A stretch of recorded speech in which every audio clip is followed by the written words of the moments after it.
Hi, in this episode of Collector's Gonna Collect, we are going to be talking about my black and white toy collection. So here they all are. I realize, of course, these are not all perfectly black and white.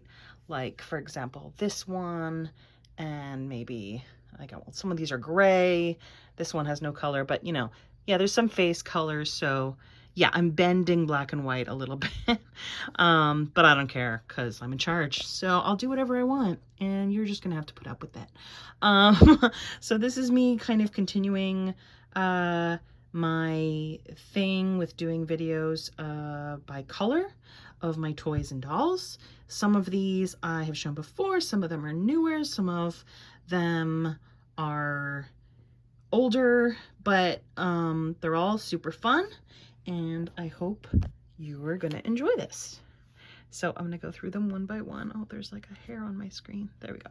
Okay, so I'm going to go through them one by one and show them all to you. So this guy here is Bendy. So I got Bendy off like, I don't know, either AliExpress or Shein or Temu. Is that what it's called? It was a very cheapy purchase, and it's one of those cheapy sites.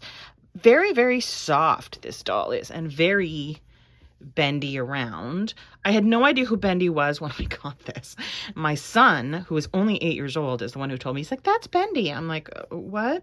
So it's from a video game, which I think is called Bendy and the Ink Machine. But personally, what I liked about it was that it reminded me of this type of old-timey Mickey Mouse with like the way the eyes are and all that exact type of animation, which also is the reason I like Cuphead, if you know what Cuphead is. It's also a video game. Bendy is a little bit creepy. I do videos with my son of him, and I give him like a creepy voice, and he does like a I love murder. That's kind of what we do together. He's fun though. He's just fun, and it was a really cute, cheap. I feel like this isn't focusing very well. He's just a really cheap edition, and it was like $5 or something. Yeah, look at the hands. I mean, that's so Mickey Mouse, right? Right there. That's totally Mickey Mouse. Anyway, so yeah, so that's why I like Bendy, and that's why I have Bendy. So this doll here I've talked about before. It's hard to see maybe with, let me put her over here. With everything being black and white, it's all black behind her, but she has these great braids. So this is a Day of the Dead La Catrina doll. I got her in Mexico. She's handmade in Mexico, which is cool. I felt like I was, you know, supporting a local artist when I bought her, and she seems to be all handmade to me. I noticed that there's like, she's wearing like an underwear, and it's like tied on with a string. Like it's pretty, it's very handmade-y. But her braids are really cool. I love these ribbons. I love her face. Let's see her face more. Yeah, it's really not, why is it not focusing? There we go. Okay, that's focused.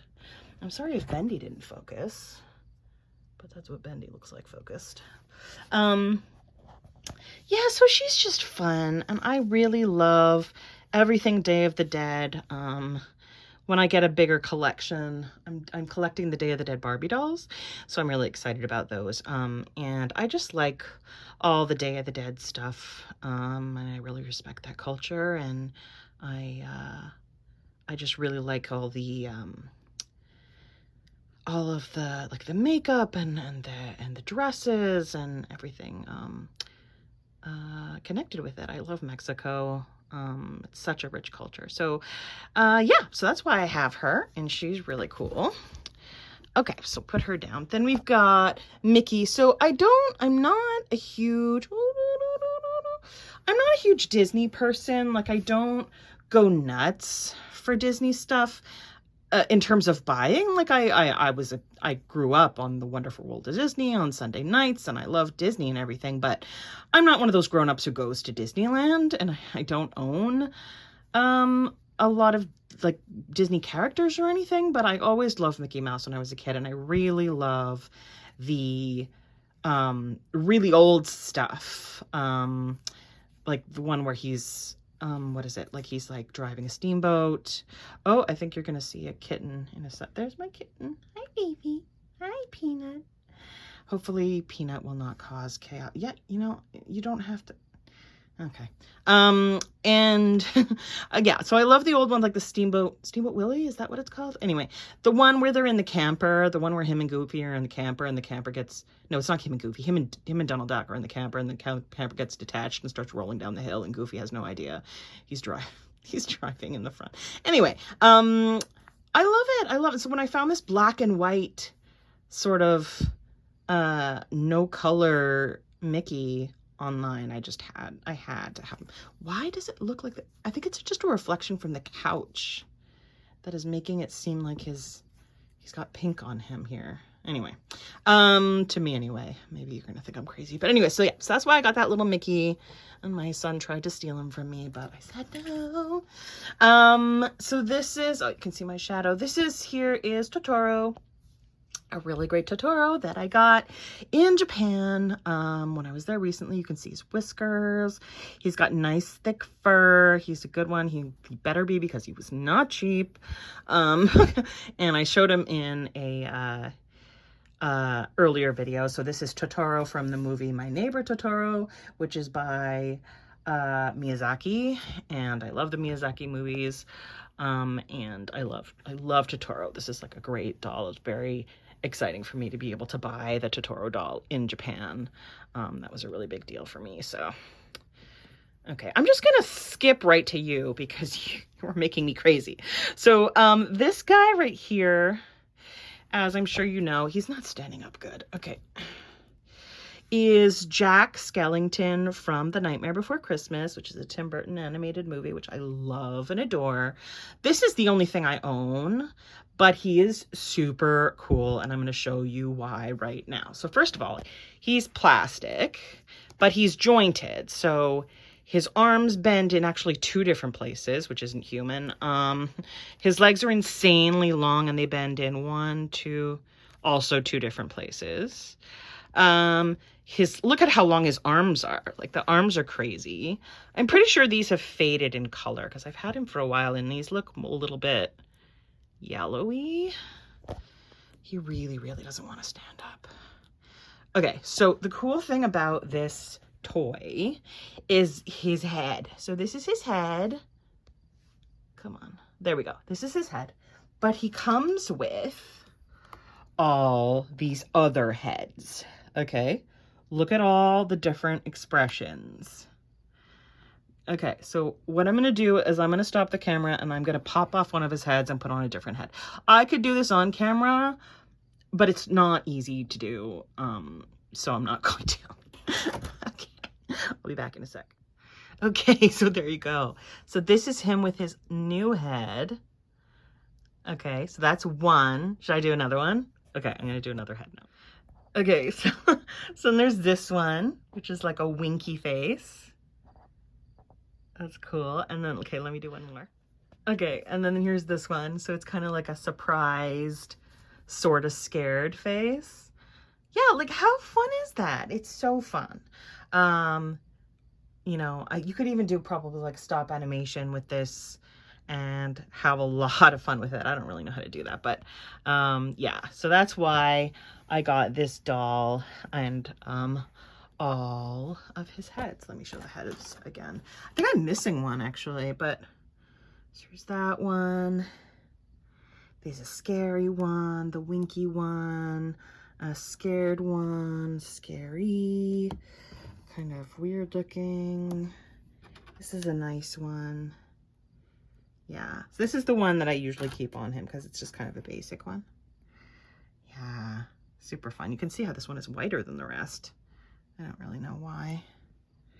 But yeah, so that's fun. So that's Jack Skellington. Okay, so then I'm gonna clear out some of these front guys and then show you the ones at the back. Okay, so right here we have a beautiful Shadow High doll. So this is obviously a modern doll, not something that you can easily see in the stores. So this is not maybe a surprise to anyone, but I just find these dolls so interesting. I had to stop myself from starting like a full, it's hard to see, I'm blocking the light, but a full collection. But what I loved about the Shadow High was that they had no color. And so, you know, I was telling my husband when I bought her, I'm like, she's a black doll, but she's black, like she's the color black. But what I like about them is that there's no color anywhere except black or white. But then in the eyes, they put a teeny bit of color. So she's got some purple. So yeah, so her name is Chanel Onyx. And then I have the other one over here. And let's put her next to her. Okay. I've got her. Wow, my shadow is really terrible today. Okay, so her name is, she's also Shadow High, and her name is Nicole Steele. And I loved her immediately because, like, when you put her next to a doll like this Barbie that has skin color, you can really see the way all the color has been taken out of the doll. Well, not out of the doll, she never had any, but and then she's got kind of a brown in her eyes, and I love the way on these dolls they do these little things that the black girls do in their hairlines, and the Latina girls. I love that. So like I find their bodies are a little bit weirdly proportioned, like a little bit squat, but I mean that's totally fine. I don't need like a Barbie's figure. Let's be realistic, not everybody has that figure. But for me, really, for these dolls, it really is the head and the faces. I love their eyes, and I love the way they do their faces. So I actually have these two, and I have one other that I might show in another video, and then I'm trying to stop myself to not make a whole collection because I don't want it to get out of hand, because I don't love them. What I really loved for these was the concept, the Shadow High concept. So the Rainbow High dolls, which are in color, each one of the dolls is a different color. I'm not as into those, so I'm trying to stop myself. But I do love how they are very inclusive of different skin tones and styles. So I love that. So next, I've got Original Barbie. So this is a reproduction. I'm not going to pretend. And I think there were little invisible straps that were keeping her bikini up, and they broke. So she's always about to flash you. She's super cool. Look at her eyes. She is a reproduction, but still, I absolutely love her. I really wanted the brunette and not the blonde. Oh, that isn't better at all, but not the blonde. We can see her earrings and her makeup. I put the glasses on the top of her head like that because I didn't really know where else to put them if she wasn't going to be wearing them. Yeah, it's always about to fall down. And then she's got her heels. She came with a stand, and she came with a box that was just like the original box. I'm not sure what year this is from, what year they started doing their reproduction, and what year she's from. But, you know, she's brand new. She's in perfect condition, and she is the only Barbie that I have, and I'm hoping to stop myself from ever getting more, but you never know. Never say never. Collector's gonna collect. Oh, she's fallen. Okay. All right, and then last but not least is this doll that I was very, very excited to get. I don't know if you would call this, let's call it a toy. So this is an Eve Mill toy. So if you look at the face, I feel like this face might look familiar to you. People say that the Eve Mill toys are a copy of, what is it called? Toys Field dolls. And this is very, maybe someone will say in the comments, but like the face does look very familiar to me, and it does look very kitschy to me in 60s, but I'm not sure if the Toys Field dolls are like from the 60s or if they're new and they were copied from something. I'm not sure. I got this toy on eBay for not very expensive. I'm not holding him very well. He's also very bendy. This is his tail. That fell off. I'm going to sew it back on. But he's very, very soft and very poseable. So the arms have like very a poseable thing going on in there. And the legs. So you can make him do all kinds of different crazy poses and stretch in weird ways. And he's got his his bangs, this awesome face, and his cute little feetsies. And this doesn't come off though. This is attached. His bum. That's where the tail fell off. And Eve Mill. So this is definitely, I mean, I'd say Japanese. That could also be Chinese, I'm not sure. But yeah, this toy is such a get for me. And what I was saying earlier was that, yeah, I think they're a copy of the toys called Toysfield. But if you look up Toysfield on eBay, they are so expensive. Like, don't even. Like, I don't know, $500 or whatever. And this one, I think I got it for 20 bucks, and then maybe the shipping, it came to like, I don't know, something like 40 or 50 or something, but because it was shipping from far. But hello, I mean, obviously that's an insane bargain, especially if they look so much alike. So it might be a ripoff, but it's not bad I mean, I know the tail fell off, but it's not bad quality. Like, this is very soft. It got this nice fur here. Yeah, so he's great. You can even, yeah, like the neck has a bendy thing. Like, you can really pose him. I wish I could get more of them, to be honest with you. Like, that could be a collection in itself, but I find it really difficult to find these on eBay. Like, I'm not finding anything at all. And I didn't see them at all when I was in Japan, so I don't know what that was about. Okay, well, I've messed up my whole setup here, so I'm just gonna put them back before I say goodbye. So yeah, so there you go. That's my black and white toy collection at the moment. This is really fun doing this by color. I'm actually really enjoying it. I love the way they look all lined up together. I wonder if I should like organize my toys on their shelves by color rather than by toy, like the way I have like all my Blythe dolls on this particular shelf right now lined up. Like, should I do them, my toys by color? That would be crazy. But anyways, I hope you enjoyed this. Let me know which toy's your favorite in the comments, and like and subscribe if you like. And I'll see you again soon. Peace out.